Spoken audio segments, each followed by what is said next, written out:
वंदे मातरम बच्चों। बच्चों जैसे कि आपको पता है कि हमने ग्रामर में डायरी राइटिंग का टॉपिक शुरू किया है।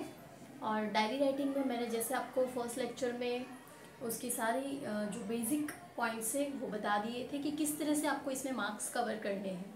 अगर आपको बहुत ज़्यादा नहीं भी आता है, जो एकदम आसान सा पॉइंट है, ये टॉपिक जो है एकदम सिंपल सा है जिसको आप एकदम आसानी से लिखकर मार्क्स ले सकते हो। लेकिन जिन बच्चों को लिखने में ही दिक्कत है, मतलब उनको कंटेंट जो है इंग्लिश में सही से लिखना नहीं आता, वो भी किस तरह से इसमें कुछ ना कुछ मार्क्स तो ले पाएंगे। ये टॉपिक में ये पॉइंट मैंने आपको उस लेक्चर में डिस्कस किए थे। जिन्होंने नहीं देखा होगा वो वीडियो देख लीजिएगा, ताकि आपको पता चल जाए कि अगर मुझे ये कंटेंट जो यहाँ पे लिखा है ये अगर लिखना नहीं भी आता तो कौन से ऐसी चीज़ें हैं जिनको लिख दे तो हम एटलीस्ट एक दो कुछ मार्क्स तो ले पाएंगे। ठीक है, तो वो एक आप कंप्लीट कर लीजिएगा।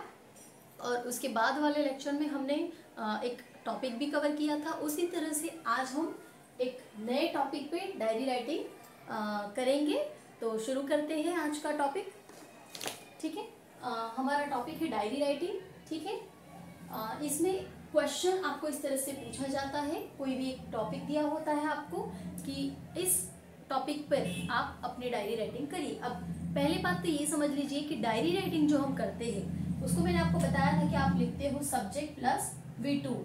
ठीक है, आप कोई, क्योंकि इसमें आप जो भी घटना लिख रहे हो, डायरी राइटिंग का मतलब क्या है कि हम जो भी घटना हमारे साथ हुई होती है, जो भी इवेंट हमारी लाइफ में हुआ है, उसको हम अपनी एक डायरी में नोट करके रख रहे हैं। ठीक है, डायरी लिखने की बहुत लोगों को आदत होती है, तो वो लोग क्या करते हैं कि कोई भी घटना उनकी लाइफ में हुई उसको वो डायरी में लिख कर रखते हैं, ताकि वो लाइफ टाइम उनको मतलब वो लाइफ टाइम उनके पास एक डाटा के तौर पर सेव रहे कि कभी भी, मतलब उनकी पूरी लाइफ उसमें लिखी जाती है। अगर कभी हम किसी की लाइफ के बारे में जानना चाहें तो उसकी डायरी पढ़ेंगे तो जो बातें दुनिया को नहीं पता होती वो सभी वो डायरी में लिखते हैं कि क्या उनके साथ घटित हुआ है और XYZ सारी चीज़ें। ठीक है, तो जैसे मैंने आपको कहा कि सब्जेक्ट और V2 का फॉर्म आप इसमें इस्तेमाल करते हो।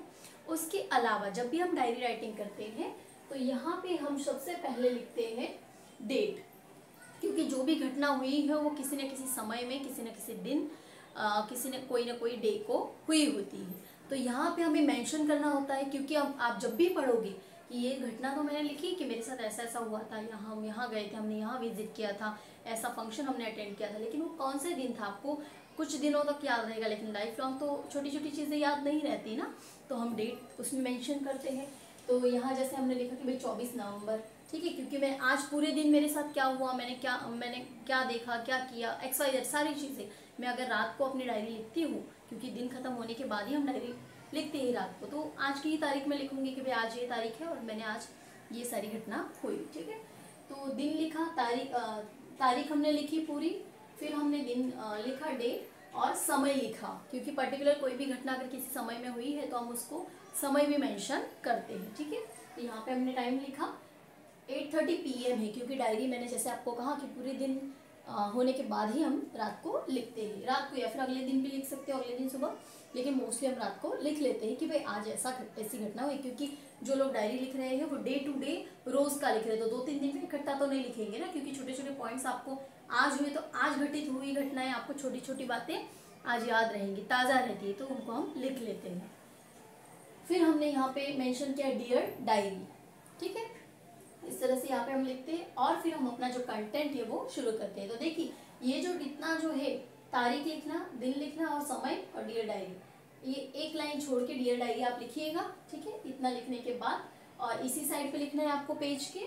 तो ये चीज़ आपको एक आध मार्क्स आपका यहाँ कवर हो गया। ठीक है, उसके बाद आप जब कंटेंट शुरू, अब ये कंटेंट आप किस हिसाब से लिखेंगे, तो आपको टॉपिक ऊपर मिल ही गया होता है। देखिए यहाँ पे टॉपिक आपको मिला है, You were on your way to New Delhi railway station to receive your grandpa and granny. While the car was crossing the Yamuna bridge, you saw 3 camels standing in a row.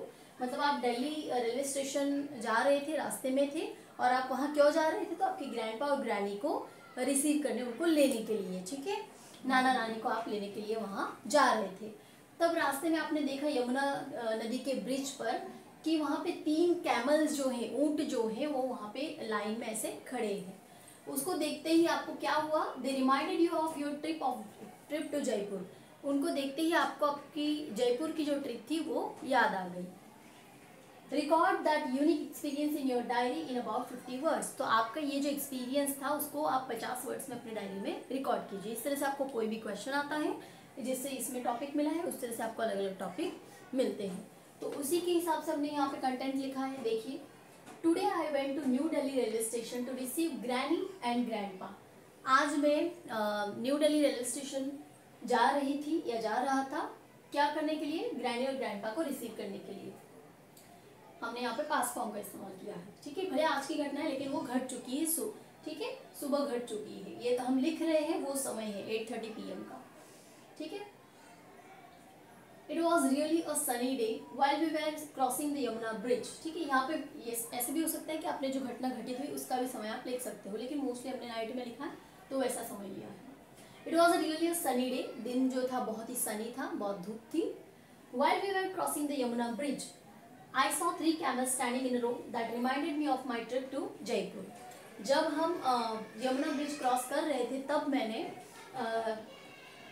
रास्ते में 3 camels एक line में, raw मतलब एक line में खड़े देखे, और उस घटना ने मुझे रिमाइंड करवाया मतलब याद दिलाया। क्या याद दिलाया?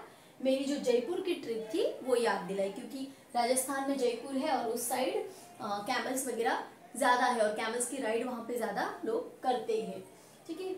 आई had gone to the pink city last year. Jaipur को पिंक सिटी कहा जाता है, ये तो आपको पता होगा, ठीक है। तो वहाँ हम गए थे। And I saw many camels there also, और वहाँ पे भी मैंने बहुत सारे कैमल्स देखे थे। I even took ride on one of them. Ride लेना, RID, ride on one of them मतलब उन पे बैठकर सवारी की थी। उनमें से एक पर मैंने बैठकर सवारी भी की थी। The camel ride was a bit dangerous. Camel पर बैठना थोड़ा सा डेंजरस लगता है, किसी किसी को मजा आता है, किसी को थोड़ा सा डेंजरस भी लगता है, ठीक है। तो कि भाई मेरा अनुभव ऐसा रहा कि मुझे थोड़ा सा डेंजरस लगा। अगर आपको नहीं लगा तो आप ये निकाल सकते हैं, आप डेंजरस की जगह लिख सकते हैं camel ride was very wonderful, ऐसा भी आप लिख सकते हैं, ठीक है। When we sat on it we felt nostalgic. जब हम उस पर बैठे तो थोड़ा सा मतलब जी मचलाना जैसा ऐसा हुआ, किसी किसी को होता है, किसी को नहीं होता है, ठीक है। तो but really it was fun, लेकिन ये बहुत ज़्यादा मज़ेदार था। तो ये तो होता ही है, इसीलिए हम राइड करते हैं। I love the ride and enjoyed. मैंने राइड को बहुत पसंद किया, उसको एंजॉय किया, बहुत मज़ा आया।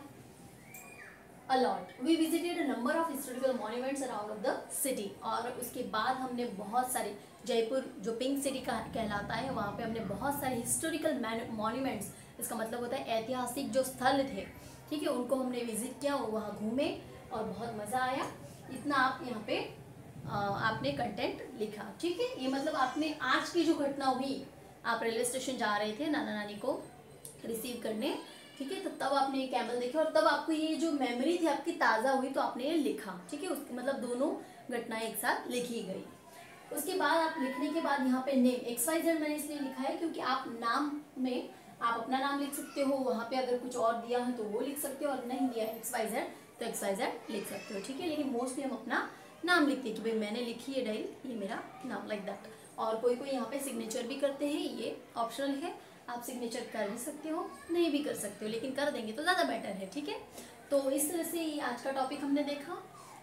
इस टॉपिक को आप समझिए अच्छे से, और जिन लोगों ने जो लास्ट वीडियोज़ मैंने बताया कि आपको पहले स्ट्रक्चर किस तरह से करना है, और एक पहले वीडियो में हमने एक टॉपिक कवर कर चुके हैं, तो उसको करिए, फिर उसके बाद ये करिए, इसकी प्रैक्टिस कीजिए, आप अच्छे से लिख पाएंगे। और हो सके तो आप अपने अनुभव को अपने डायरी में लिखेंगे तो आपकी प्रैक्टिस भी हो जाएगी और आपके एक रूटीन भी हो जाएगी डायरी लिखने की, जो एक अच्छी आदत है।